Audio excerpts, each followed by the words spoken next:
நீங்கள் பார்த்துக் கொண்டிருப்பது நியூஸ் 21 செய்திகள். தமிழ்நாடு செய்திகளை உடனுக்குடன் தெரிந்து கொள்ள நியூஸ் 21 செய்திகளை பாருங்கள். உண்மை, உழைப்பு, உயர்வு. ராணிப்பேட்டை மாவட்டம் திமிரி குழந்தை சாய்பாபா ஆலயத்தில் வியாழனன்று சிறப்பு அபிஷேகம் நடைபெற்றது.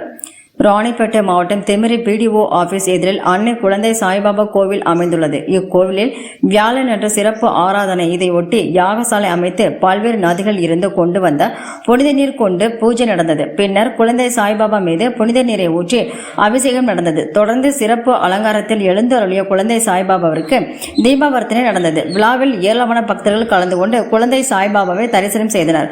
பக்தர்களுக்கு அன்னதானம் வழங்கப்பட்டது. ஆலய தொடர்புக்கு எஸ் பெருமாள், அனிதா குடும்பத்தினர் மற்றும் Bala Abirami enterprises, hardware, Thimiri. News 21 செய்தியாளர் பாஸ்கர்.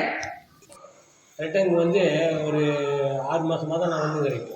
ஒரு வருஷமாக வந்துங்கன்னு வச்சுக்கேன். அந்த கோயில் தாங்கிறதுக்கு எனக்கு தெரியாது. கோயில் தாங்குறாங்கன்னு சொல்லிக்கிறாங்க. இதே ஊரில் தான் இருந்து நான் குடும்பத்துக்கிறேன்.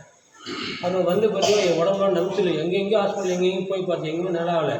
எனக்கு சொன்னாங்க இந்த மாதிரி சாய்பாபா கோயிலுக்கு போனால் நல்லா ஆயிடுதுன்னு சொன்னாங்க. அது வந்து இப்போ வந்து ஒரு வருஷமாக நான் வந்துங்கிறேன். கோயில் இந்த பெரிய கோயில் கட்டினாங்க. கோயில் கட்டினது நான் வந்துங்கிறேன். இப்போ என் உடம்பு நல்லா இருந்தது. எந்த ஹாஸ்பிட்டலுக்கும் போனால் நல்லா ஆகலை. அதே மாதிரி எங்கள் பேத்தி வீட்டுக்காரே ரொம்ப சீரியஸான நேரம்ல ஆக்சிடென்ட் ஆகிடுச்சு. அது கூட இந்த இவர்கிட்ட பேராஜின் போய் அன்னதானம்லாம் நான் செய்கிறேன்பா, அவங்களுக்கு காப்பாற்றிக்கணும்னு சொன்னேன்.